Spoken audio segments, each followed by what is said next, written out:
The lights of Hollywood flashed like lightning that night, bouncing off sequins, champagne, and pride. The red carpet shimmered with beauty and ego alike.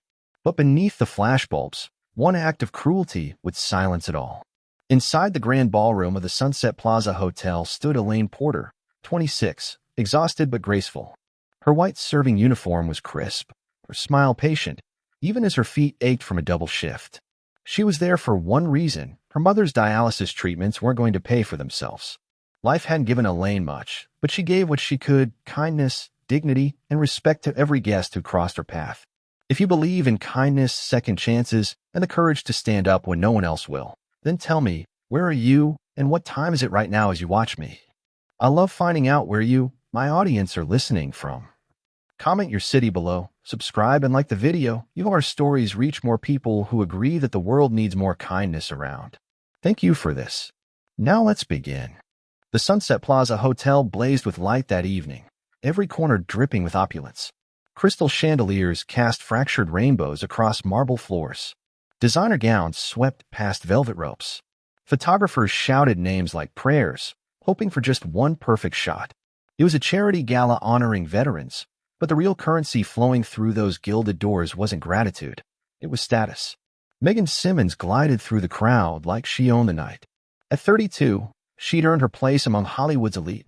3 box office hits, 2 magazine covers this month alone, and a smile that could stop traffic. Her custom white gown hugged her frame like liquid ivory, the kind of dress that cost more than most people's cars. She moved with the ease of someone who'd never been told no, never been denied entry, never been made to wait. Cameras loved her. The crowd parted for her, and she knew it. But across the ballroom, in the space between glamour and reality, Elaine Porter balanced a silver tray of champagne flutes with trembling hands. Her shift had started at noon. It was now past 9. Her lower back throbbed, her feet screamed, but she kept her composure. She had to. This job, these brutal double shifts, were the only things standing between her mother and missed dialysis appointments. Elaine didn't complain. She never did. She simply refilled glasses, cleared plates, and smiled at guests who rarely looked her in the eye.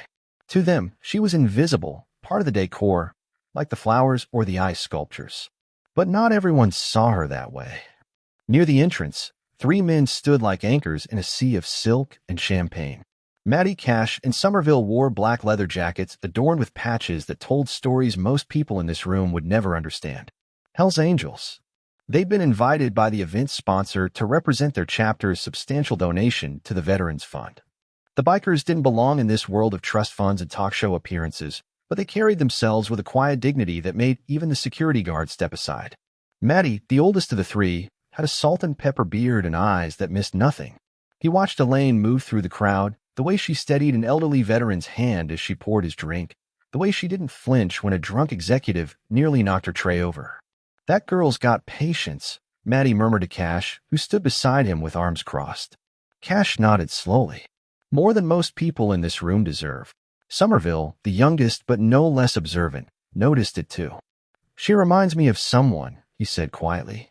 There was something in his tone, a memory perhaps. A ghost of kindness passed. They watched her work. They respected what they saw. Across the room, Megan laughed too loudly at something a producer said, champagne sloshing slightly in her glass. She was holding court near the photographer's pit, ensuring every angle caught her best side. A reporter asked about her charitable heart. Megan smiled, reciting lines she'd rehearsed in the car. Elaine, balancing her tray, navigated through the crush of bodies. She was careful, always careful, but the crowd shifted unpredictably. A woman in heels stumbled backward.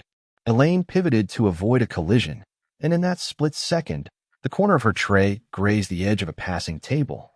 A champagne flute tipped, not onto Megan, not even close, but near enough that a few drops splattered the marble floor beside her gown. The room didn't stop, but Megan did. Her head snapped toward Elaine. Her expression, radiant just a moment before, curdled into something cold and sharp. The smile vanished. Her eyes narrowed. Cameras, sensing a shift in energy, swiveled toward them. Elaine froze, tray trembling in her hands. "I'm so sorry, ma'am." But Megan wasn't listening. She stared at the wet spot on the floor near her hem, then back at Elaine, as if the waitress had personally insulted her bloodline. The air thickened.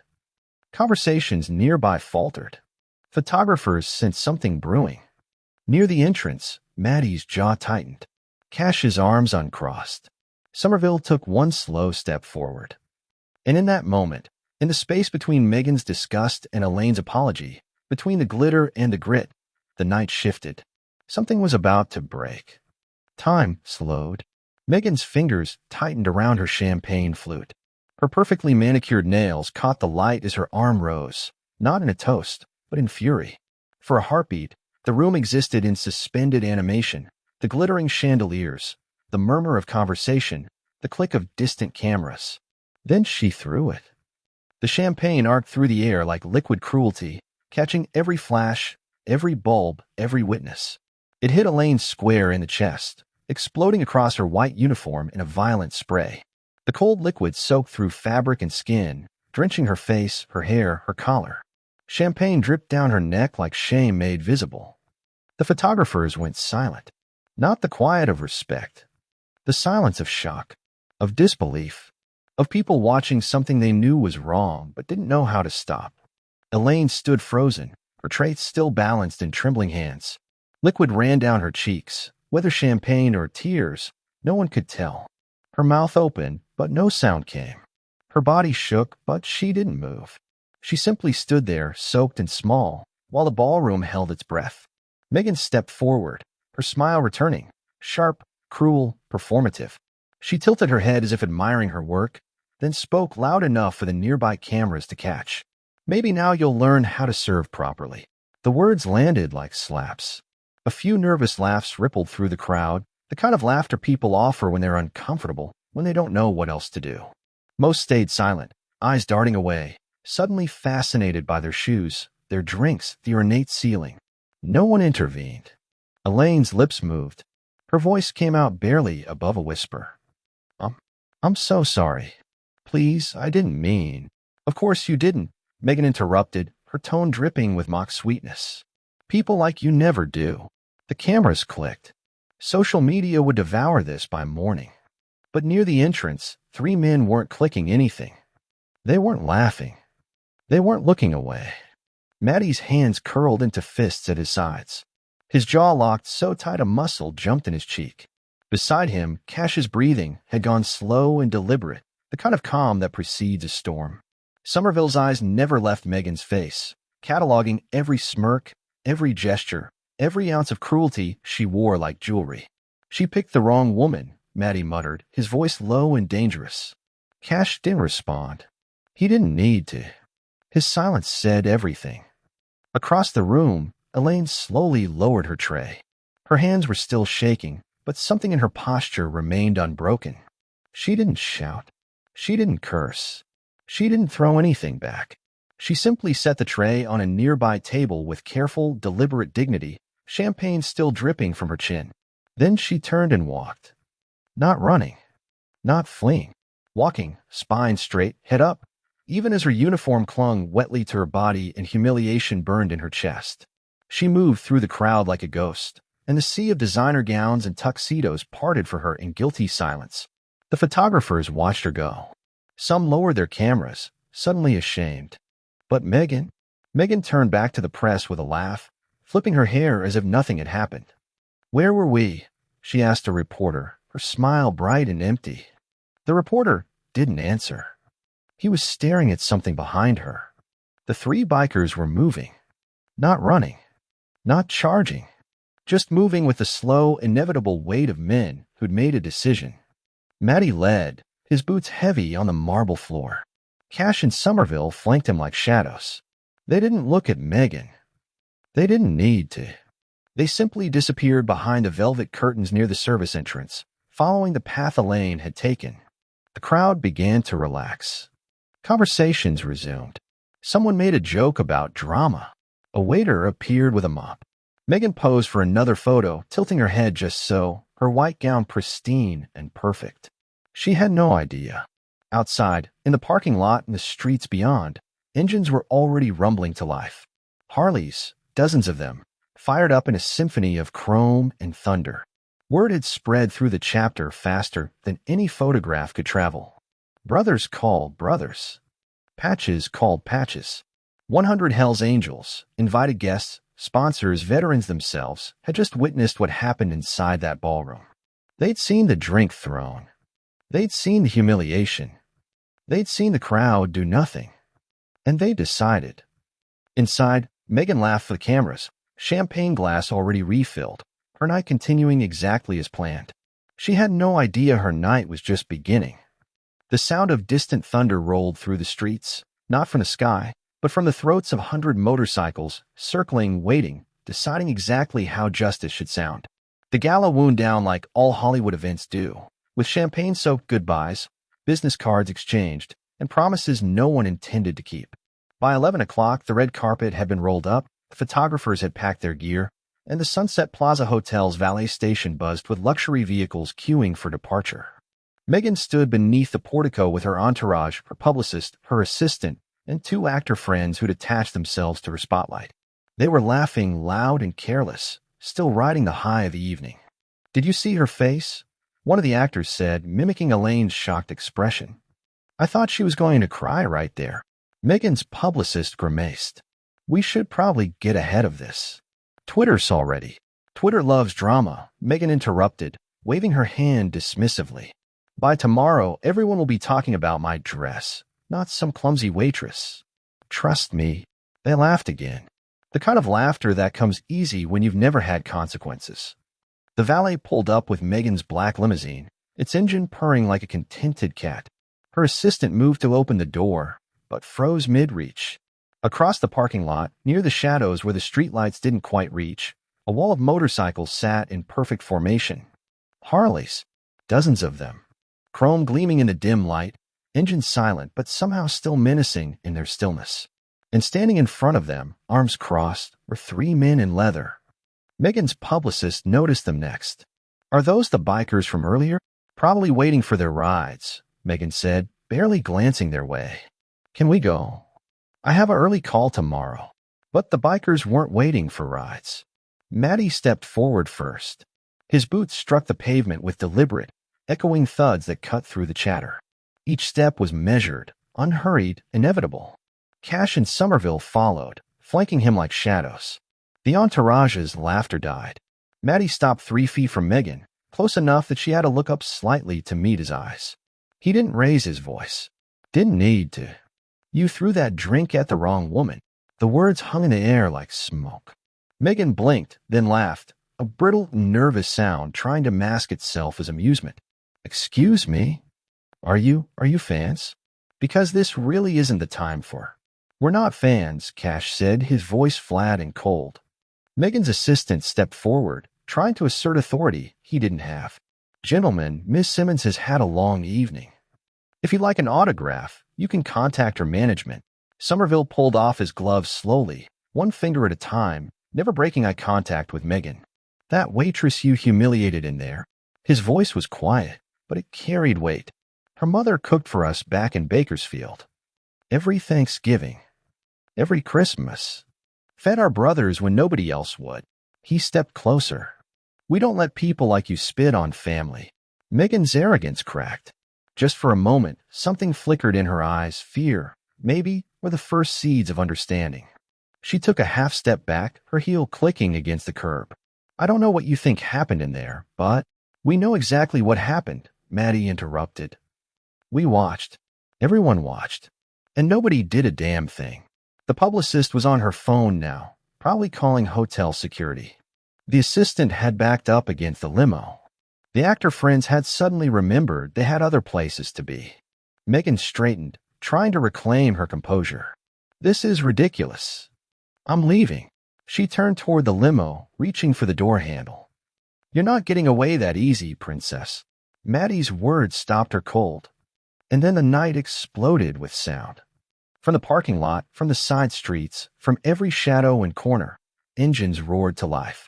One after another, a symphony of thunder and steel. Harleys firing up in perfect sequence, their headlights snapping on like spotlights, illuminating the pavement in harsh white light. 10, 20, 50, 100. The rumble shook the ground. It rattled the limo's windows. It drowned out every conversation, every thought, every escape. Megan's face went pale. Her hand trembled on the door handle. "Get in," Matty said quietly, though his voice somehow carried over the engines. "Drive wherever you want. But understand something. We know where you live. We know where you work. And we know you're not done paying for what you did tonight." He stepped back, gesturing toward the limo with mock courtesy. Megan practically dove into the vehicle, her entourage scrambling in behind her. The door slammed shut. Through the tinted windows, shadows moved frantically, hands gesturing, phones being raised, voices shouting orders the driver probably couldn't hear over the roar outside. The limo pulled forward slowly, merging onto the street, and the motorcycles followed. Not aggressively, not racing, just following a slow, steady procession of black leather and chrome that surrounded the limo on all sides. An escort she hadn't requested. A reminder she couldn't escape. Inside the vehicle, Megan pressed against the leather seat, her white gown suddenly feeling less like armor and more like a target. Through the rear window, she could see them, headlights stretching back as far as she could see, an endless parade of judgment on two wheels. Her publicist was still on the phone, but her voice had lost its confidence. "Yes, we need. I don't know, police. Security? There are motorcycles everywhere." But what could they say? The bikers weren't breaking any laws. They were just riding, following, waiting. The limo turned onto Sunset Boulevard, and the motorcycles turned with it. At every traffic light, they idled beside her windows, silent sentinels who didn't need to say a word. Megan closed her eyes, but she could still hear them. The rumble, the thunder, the quiet promise that tonight was far from over. Megan woke to the sound of her phone exploding. Not literally, though it might as well have been. Notifications flooded her screen in an endless cascade. Texts, calls, Twitter mentions, Instagram tags. Her publicist had left 17 voicemails. Her agent, 9. Even her mother had called, which never happened unless something was catastrophically wrong. She grabbed the phone with trembling hands and opened Twitter. The first thing she saw was her own face, mid-laugh, champagne glass raised, with Elaine's soaked figure visible in the background. The photo had been taken mere seconds after the throw. The caption read, "Hollywood actress Megan Simmons throws drink at waitress, caught on camera." It had 40,000 retweets. She scrolled. Every gossip site, every entertainment blog, every moral outrage account had picked it up. The hashtags were brutal. Hashtag Megan Simmons canceled. Hashtag rich people problems. Hashtag justice for Elaine. Videos from different angles flooded her feed. The throw in slow motion, Elaine's face frozen in humiliation, the crowd's uncomfortable silence. Someone had even found Elaine's name. Her story, her mother's medical bills. The narrative had written itself overnight, and Megan was the villain. Her publicist arrived by 9, tablet in hand and fury in her eyes. "We need damage control." "No, I'm thinking a heartfelt apology video, maybe a donation too. I'm not apologizing to a waitress on camera," Megan snapped, though her voice lacked its usual bite. "Then you're finished," the publicist shot back. 3 studios have already pulled their calls. Your perfume deal is reconsidering. This isn't going away, Megan. Megan stared at her phone, watching her world crumble in real time, one tweet at a time. By afternoon, she locked herself in her villa's master bedroom, curtains drawn, ignoring the growing crowd of paparazzi outside her gate. She told her assistant to cancel everything, to say she was sick, to make it all stop.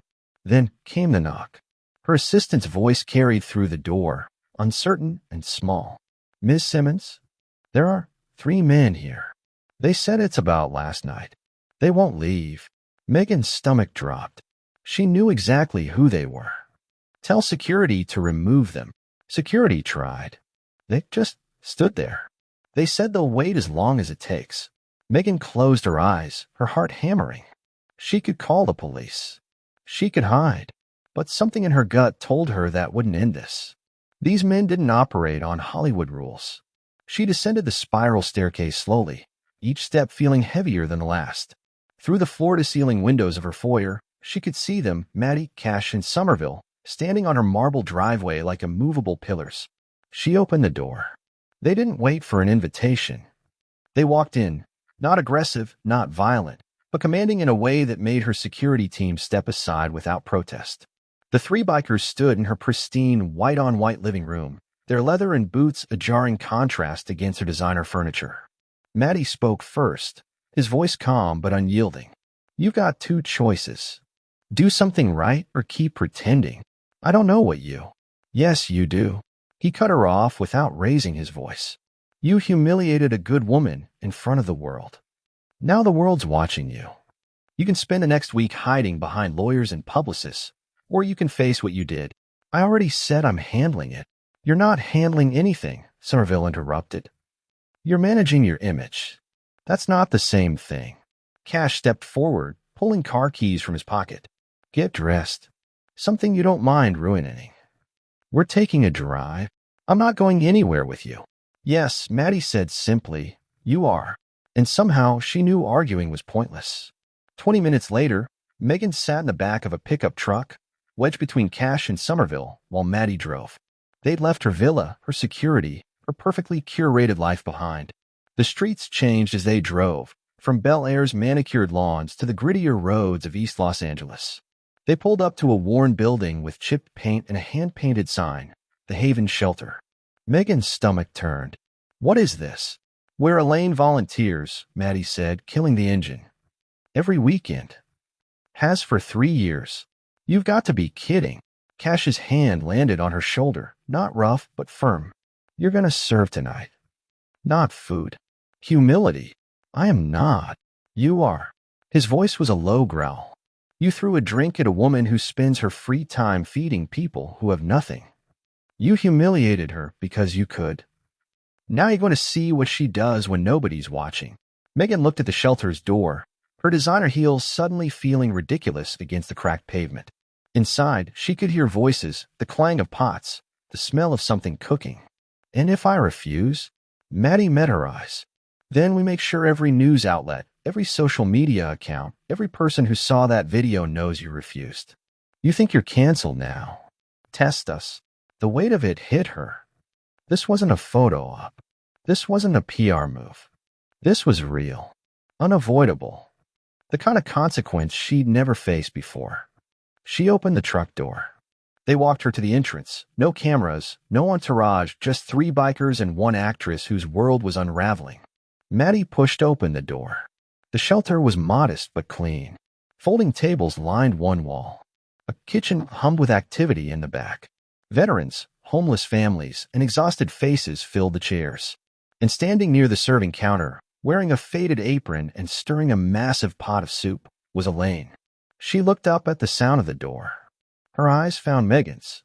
For a long moment, neither woman moved. Elaine's face showed no anger, no satisfaction, just quiet surprise. She held Megan's gaze, her expression unreadable, her wooden spoon still in hand. Megan stood frozen in the doorway, designer heels on linoleum, her white blouse suddenly feeling like a costume.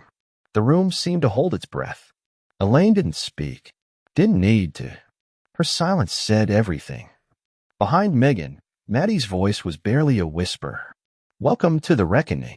The apron was faded blue cotton, stained with years of service and softer than anything in Megan's closet. It smelled like dish soap and something else effort, maybe. The kind that doesn't make headlines. "Arms up," Elaine said quietly, her voice neither warm nor cold. "Professional." Distant. Megan raised her arms like a child being dressed, and Elaine tied the apron behind her back with efficient movements. No eye contact. No commentary. Just the practical motions of someone who'd done this 1,000 times before. "Cameras?" Megan asked, glancing toward the door where Maddie stood with arms crossed. "Banned," he said simply. "This isn't for your Instagram." The shelter's community kitchen was nothing like the ballrooms Megan knew.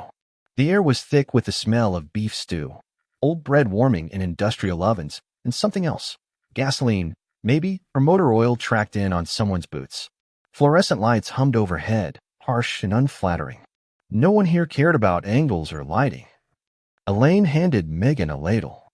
"You'll serve soup. 1 scoop per bowl. Don't overfill. We need to make it last." Megan took the ladle. Her hand trembled slightly, the silver handle feeling foreign against her palm. She held champagne flutes, microphones, designer handbags, but never this. Never something meant for survival rather than show. The line began. Veterans with weathered faces and purple hearts tattooed on forearms. Single mothers with tired eyes and children clinging to their legs. Men who smelled like the streets they'd slept on. Women who'd lost everything but hadn't lost themselves. They filed past with plastic trays, heads down, voices soft with practiced gratitude. Megan stood beside Elaine at the serving counter. Elaine moved with practiced grace, scooping soup, offering bread, asking names, remembering them. She knew these people. "How's your daughter, Maria? Did that job interview go well, James? Good to see you again, Mr. Patterson." Megan just ladled. Her movements were clumsy, uncertain. Soup sloshed. Her wrist ached. She didn't know what to say, so she said nothing. A man approached, maybe 60, with a graying beard and a jacket 2 sizes too large. He held out his bowl. Megan filled it, concentrating so hard on not spilling that she didn't notice him watching her. "Thank you," he said. She looked up, startled. His eyes were kind despite everything life had probably thrown at them.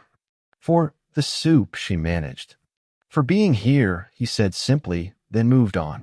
Megan stood frozen, ladle dripping back into the pot. Those 2 words, "thank you," hit differently than any praise she'd ever received. There was no transaction here, no expectation of reciprocity.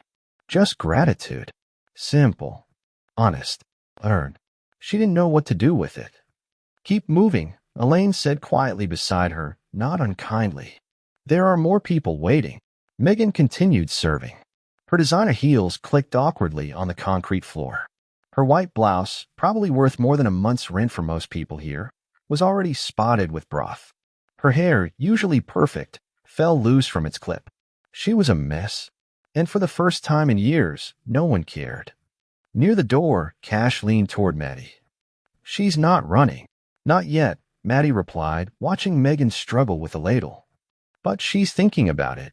Somerville nodded toward Elaine. "Look at her. Not a single word of revenge. Not one." It was true. Elaine could have made this hell. Could have assigned Megan to scrub toilets, to take out trash, to be humiliated in return. But she didn't. She simply worked beside her, gentle when Megan fumbled, patient when she asked stupid questions, professional when her hands accidentally touched reaching for the same breadbasket. Distant, yes, but not cruel. Never cruel. An hour passed. Then 2. Megan's feet screamed at her heels. Her lower back ached from standing. Her hands, used to holding nothing heavier than a phone, cramped around the ladle. This was Elaine's life. Double shifts, aching feet, serving people who sometimes didn't even look up. And she did it with grace. During a brief lull, Megan retreated to refill water pitchers. That's when she heard it. Elaine talking to another volunteer near the industrial sink, her voice carrying over the running water. "Don't you ever get tired?" the volunteer asked. "Some of these people, they're rude, they're ungrateful. Kindness isn't about who deserves it," Elaine said softly. "It's about who needs it." The words landed in Megan's chest like stones. She stood there, pitcher overflowing in her hands, water spilling onto the floor, unable to move.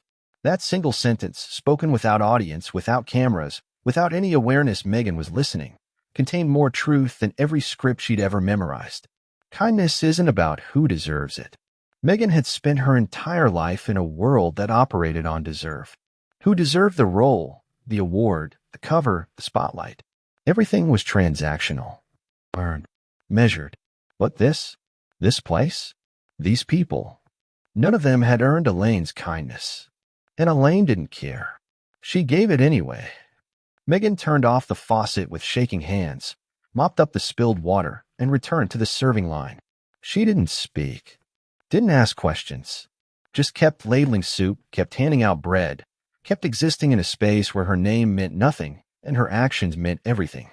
The last person in line was a woman with a baby. The child couldn't have been more than 6 months old, wrapped in a blanket that had seen better days. The woman's eyes were hollow with exhaustion. Megan filled her bowl carefully, then added an extra piece of bread without being asked. The woman looked up, surprised. "Thank you," she whispered. This time, Megan whispered back, "You're welcome," and meant it. By the time the shelter closed for the night, Megan's feet were blistered, her clothes were ruined, and her hands smelled like industrial soap. She untied her apron slowly, folding it with care she didn't know she possessed. Elaine was wiping down the counter, her movements efficient even after hours of standing. She glanced at Megan, but said nothing. Maddie appeared at the doorway. "Time to go." Megan nodded. She started toward the door, then stopped. Turned back. "Elaine." The waitress looked up, her expression neutral. Megan opened her mouth. A dozen things fought to come out: apologies, explanations, excuses. But standing there in the harsh fluorescent light, smelling like soup and exhaustion, she realized none of those words would matter. So she just said, "Thank you." Elaine held her gaze for a long moment, then nodded once. Professional. Distant, but not unkind. Megan walked out into the night, flanked by the three bikers. No cameras captured her exit. No one live-tweeted her disheveled appearance. The world didn't know she'd been here. But she knew. And as they drove back through the dark streets of East LA, Megan sat in the truck bed quieter than she'd ever been in her life. Not the quiet of performance or strategy, but the quiet of someone who just seen themselves clearly for the first time and didn't recognize what they'd found. Megan showed up on Saturday morning unannounced. No phone call, no entourage, no security detail trailing 3 steps behind. Just her standing outside the Haven shelter at 8 a.m. with the sun barely risen and the street still quiet. She wore jeans, actual jeans, not the designer kind that cost $400 and came pre-distressed. These were old, soft, the kind you wear when you're actually going to work. A plain white t-shirt, hair pulled back in a simple ponytail. No makeup. No jewelry except the small silver studs in her ears that she'd forgotten to remove. She looked like a person. Elaine was unlocking the front door when she noticed her. For a moment, neither woman moved. Elaine's keys hung suspended in the lock, her expression caught between surprise and something else. Caution, maybe, or carefully guarded hope. "I wasn't sure you'd come back," Elaine said finally. "Neither was I." Megan admitted the truth of it hung between them. No cameras. No bikers forcing her hand. This was voluntary. This was choice. Elaine nodded once and pushed open the door. "We're restocking supplies this morning. Delivery came in yesterday. Hope you don't mind lifting boxes."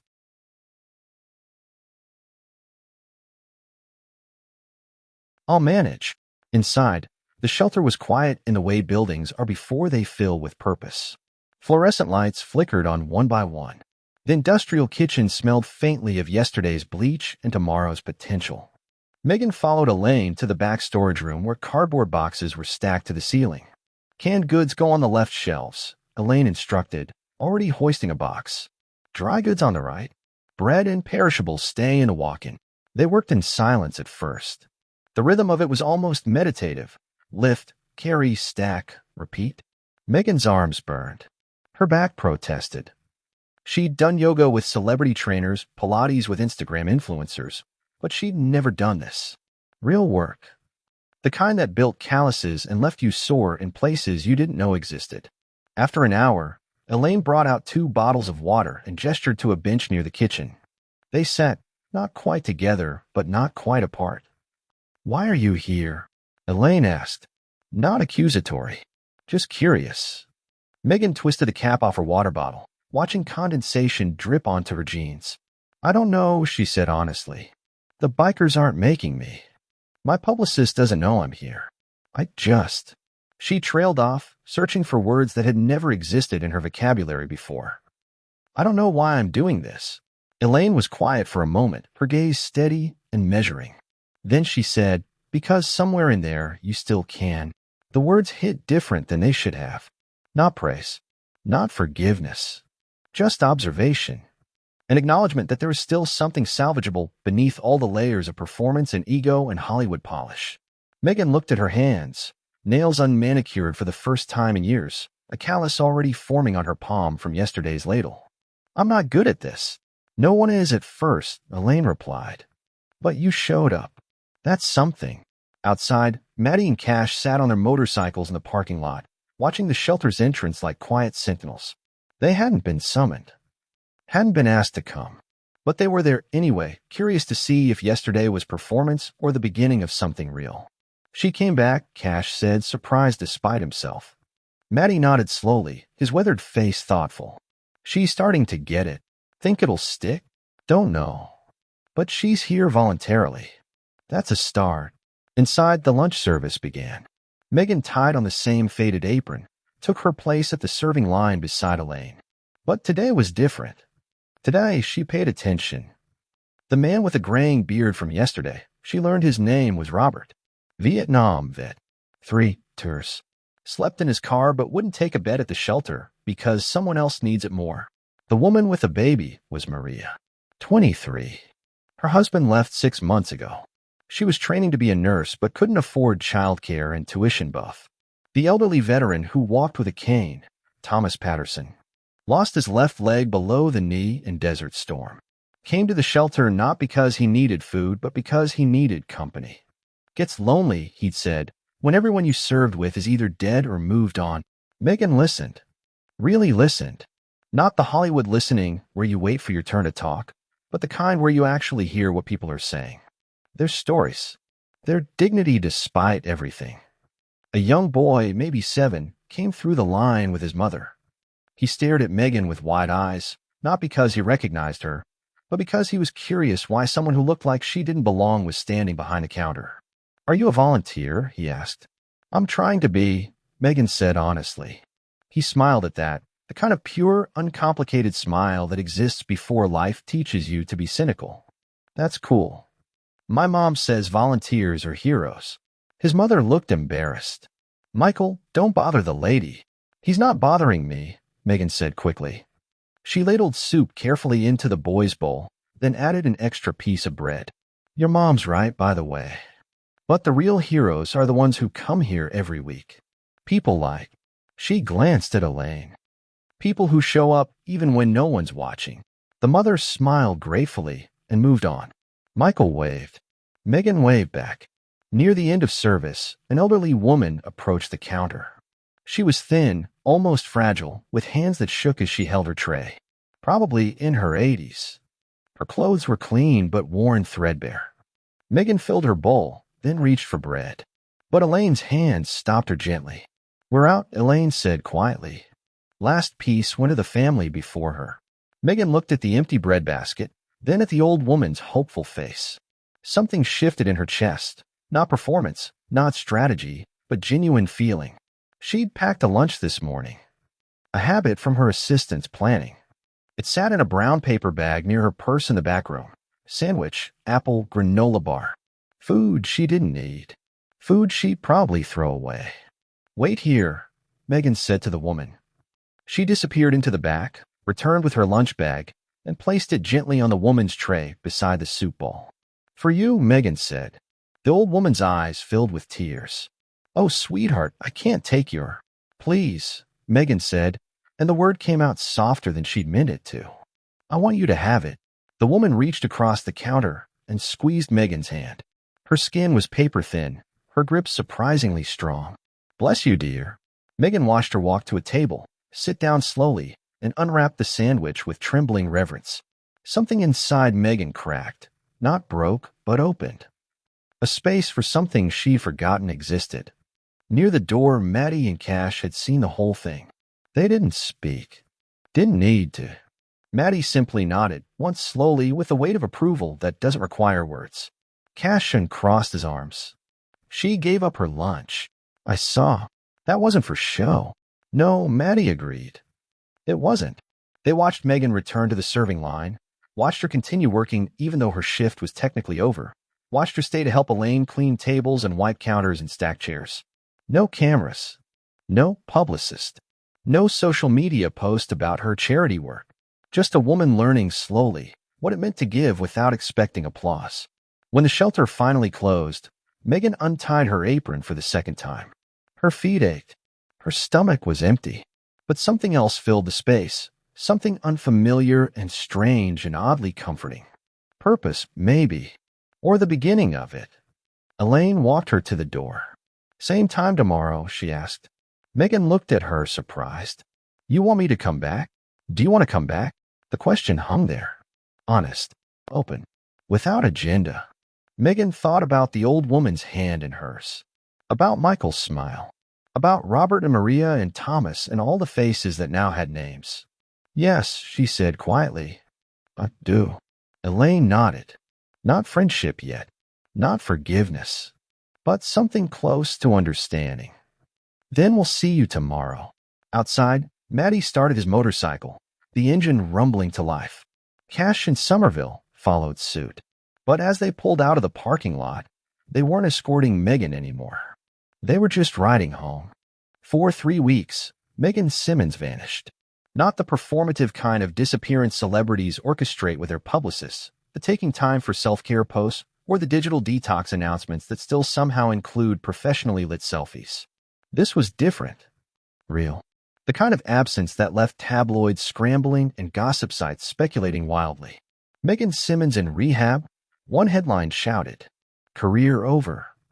Actress goes silent after viral scandal, declared another. Her agent fielded calls she didn't return. Her publicist drafted statements she never approved. Her social media accounts sat frozen in time, the last post still that red carpet photo from the gala, comments now disabled after the avalanche of criticism. Hollywood didn't know what to do with silence. It was unnatural. Uncomfortable. Stars were supposed to explain, defend, apologize publicly, perform redemption for the cameras. But Megan had learned something in that shelter, something Elaine had shown her without ever saying it directly. Not everything needed an audience. Some transformations happened in the quiet. On a Saturday morning in late October, when autumn had turned Los Angeles air crisp and golden, a convoy of motorcycles rolled through East LA toward the Veterans Memorial Park. 40 bikes, maybe 50, their engines rumbling like distant thunder. Black leather and chrome catching sunlight. American flags mounted on handlebars snapping in the wind. It was the Hells Angels' annual charity food run, a tradition spanning 2 decades. Veterans and their families gathered at the park, where the bikers distributed care packages, non-perishable food, hygiene supplies, warm clothing, and handwritten notes of gratitude from local schoolchildren. Matty led the pack, his gray beard braided, his vest adorned with patches earned over 30 years of brotherhood. And riding behind him, arms wrapped around his waist, leather jacket too big for her frame and borrowed boots on her feet, was Megan Simmons. No makeup. Hair pulled back in a simple braid. No design or anything. Just a woman on a motorcycle, holding on tight, feeling the road beneath her for the first time in her life. When they pulled into the park, veterans and families were already waiting. Folding tables had been set up under oak trees. Children ran across the grass. An elderly man in a Korean War cap sat in a wheelchair, flanked by his granddaughters. The bikes parked in formation, engines cutting one by one until only birdsong and children's laughter remained. Megan dismounted carefully, her legs shaky. She'd never ridden a motorcycle before this morning. Matty had shown up at her villa at dawn, helmet in hand, and simply said, "Time to ride." She hadn't questioned it. Just grabbed the jacket he'd brought and followed. Now, standing in a park with veterans approaching and families gathering, she felt exposed in a way cameras had never made her feel. This wasn't a role. There was no script. Just people who'd served their country, who'd sacrificed, who deserved more than Hollywood could ever give them. Cash appeared beside her with a cardboard box full of care packages. "You're handing these to the kids," he said, not unkindly. "Let them give them to their parents or grandparents. Makes it special." Megan nodded, took the box, and walked toward the tables. The first child was a girl, maybe 8, with pigtails and a gap-toothed smile. Her grandfather stood behind her, navy cap pulled low, weathered hands resting on her shoulders. Megan knelt, bringing herself to the girl's eye level. "Hi there. What's your name?" "Emma." "Hi, Emma. Would you help me give this to your grandpa?" Megan held out the package, a gallon Ziploc bag filled with granola bars, socks, toothpaste, a handwritten thank you card.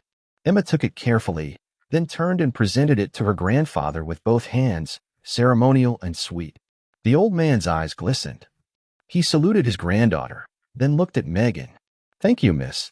Thank you for your service," Megan replied, and meant it with every fiber of her being. She moved through the crowd quietly, handing packages to children, watching them deliver kindness to veterans who'd given so much. A boy in a Superman cape, twin girls in matching dresses, a teenager who looked embarrassed but still participated when his Vietnam vet father smiled. Somewhere behind her, a reporter had materialized, because they always did. Camera raised, questions forming. Megan, is this a comeback? Are you trying to rebuild your image? She turned, not with anger, but with calm certainty. This isn't about me. Then she walked away, returning to the children, to the veterans, to the work that mattered. The reporter tried again, but Cash stepped into his path, not threatening, just present. She said what she said. You can leave or stay quiet. Your choice. The reporter stayed, but he lowered his camera. Across the park, standing on the steps of the community center, Elaine watched it all unfold. She'd been invited by Maddie weeks ago. Come see something worth seeing, he'd said. Now she understood. Megan moved through the crowd with a grace that had nothing to do with red carpets. She listened when veterans spoke, laughed with the children, helped an elderly woman carry her package to a car. Never once looked for cameras. Never once performed. Somerville appeared beside Elaine, arms crossed, a rare smile on his face. Guess she's one of us now. Elaine smiled softly. I think maybe she's finally becoming herself. By noon, the packages had been distributed. The veterans and families began filtering out, some pausing to shake hands with the bikers, others simply nodding their gratitude. Megan helped fold tables and load them into trucks, her borrowed jacket smelling like leather and road and freedom. Maddie called the chapter together near the bikes. 40 men and 3 women in leather, standing in a loose circle, sunlight filtering through oak leaves above them. He reached into his saddlebag and pulled out his own jacket, the one he'd worn for 15 years, the one that had seen 1,000 miles and 100 causes. He walked to a memorial bench near the park entrance, where a bronze plaque was being installed that morning. The plaque read, "Respect costs nothing, but it can change everything." Maddie draped his jacket over the bench, letting it rest there like a blessing. Then he turned to Megan, who stood uncertainly at the edge of the circle. You rode with us today, he said. Not because we made you. Not because cameras were watching. But because you chose to. That means something. Cash stepped forward. You showed up when it mattered. You listened. You learned. That's earned. Somerville nodded. You're welcome on any ride. Anytime. No questions asked. Megan's throat tightened. She'd won awards, earned millions, been celebrated by crowds of thousands. But nothing had ever felt like this. Like belonging. Like being seen not for what she projected, but for who she was becoming. Thank you, she whispered. Maddie gestured to the bikes. Ready to ride home? She looked at the motorcycle, then at the bench with its new plaque, then at Elaine still standing on those community center steps. Their eyes met across the distance. Elaine raised one hand, not a wave, but an acknowledgement, a witness to transformation, a quiet approval that didn't need words. Megan raised her hand back. Then she climbed onto the back of Maddie's bike, wrapped her arms around his waist, and rode out of the park with 40 engines roaring around her, not as an actress, not as a celebrity, not as someone seeking redemption, just as someone learning, finally, what it meant to be human. The convoy disappeared down the street, leaving behind only the rumble of engines fading into distance and a plaque on a bench that would outlast any headline, any scandal, any moment of fame. Respect costs nothing, but it can change everything. 6 months later, on a gray February morning, Elaine arrived at the Haven shelter to find construction crews blocking the entrance. Her heart sank. Eviction? Demolition? The shelter had been struggling with the landlord for months over lease renewal. She'd feared this day was coming. But the foreman approached with a smile and a clipboard. You, Elaine Porter. Yes. I need you to sign off on these plans. We're starting the expansion today. Expansion? Elaine's confusion must have shown on her face. The foreman flipped through blueprints. New kitchen. Additional dining space. 3 offices upstairs. Upgraded HVAC system. Someone paid for the whole thing, bought the building outright. Actually, deeds in the shelter's name now. You own it.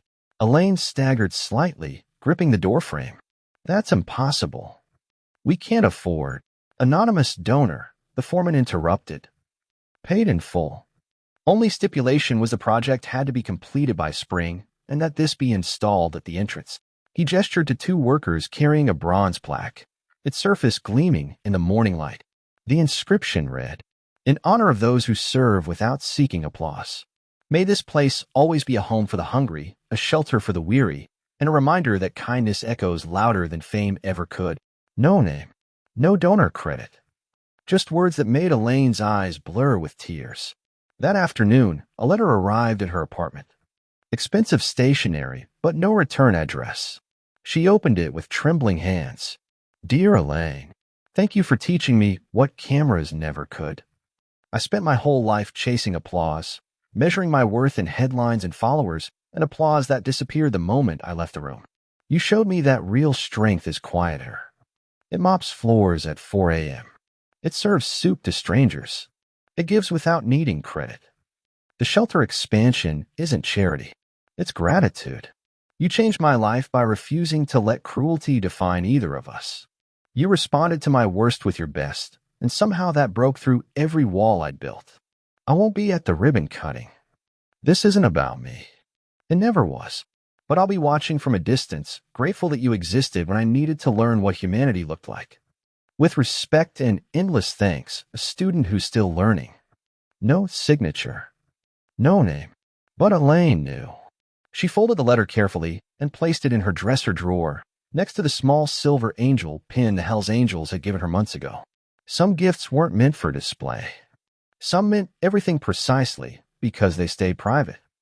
Across the city, on a small soundstage in Burbank, Megan Simmons sat in a director's chair reading a script. It was an independent film, no blockbuster budget, no guaranteed box office, just a story about a hospice nurse that someone believed needed telling. The pay was a fraction of her usual rate.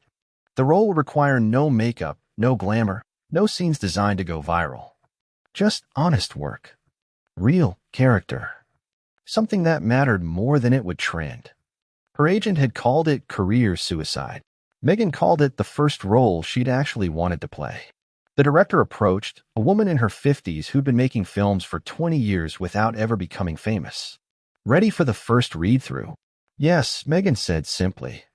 No demands. No diva behavior. No entourage waiting in trailers. Just an actress showing up, doing the work, going home. Living quietly. Giving what she could to the craft without needing the world to watch. Some nights, alone in her villa, Megan would close her eyes and remember that red carpet night. The flashbulbs. The champagne in her hand. The moment her arm raised, her anger crested, and she threw that drink at a woman whose only crime was existing in her space. She remembered the silence that followed. The cameras clicking. Elaine's soaked uniform and unbroken dignity.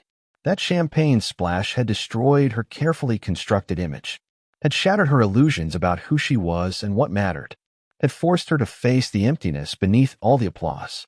But it had also given her something back. Something she'd lost years ago in the machinery of fame, herself, flawed, learning, human. The splash had been an ending, but also a beginning. A rebirth through consequence, through humility, through the quiet grace of a woman who taught her that strength doesn't need cameras to prove itself. On a warm April evening, the Haven Shelter held its reopening celebration. Veterans, families, volunteers, and community members filled the expanded space. Elaine stood at the podium, hands shaking slightly, trying to find words adequate for gratitude. This place, she began, has always been about one simple truth. Everyone deserves dignity.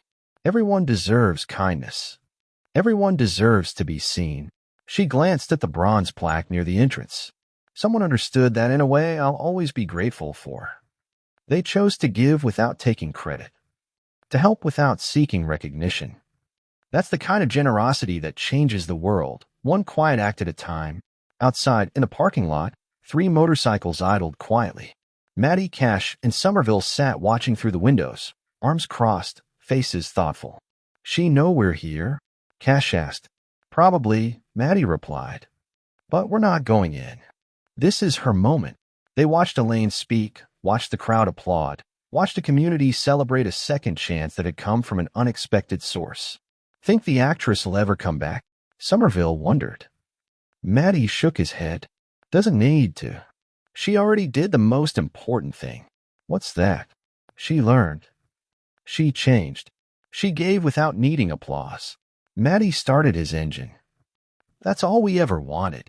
As the sun set over Los Angeles, painting the sky in shades of orange and gold, the 3 bikes rolled out of the parking lot. Their engines rumbled like distant thunder, not threatening, not aggressive, just present. A reminder that some guardians don't wear badges or capes. They wear leather and ride chrome and protect the things that matter: dignity, respect, and the quiet truth that kindness echoes louder than any headline ever could. Inside the shelter, Elaine finished her speech. Outside, the Hells Angels rode into the sunset. And somewhere across the city, Megan Simmons sat on her balcony, watching the same sunset, grateful for the storm that had taught her what sunshine really meant. They said fame is loud, but kindness? Kindness speaks in echoes that never fade. If you believe kindness is the truest form of strength, like and share this story. Tell us where you're watching from in the comments below, and subscribe for more acts of kindness stories. Also, check out the 2 videos showing on the screen right now. They are specially crafted for you. Because sometimes, the most powerful transformation isn't captured by cameras. It's lived in the quiet moments when nobody's watching.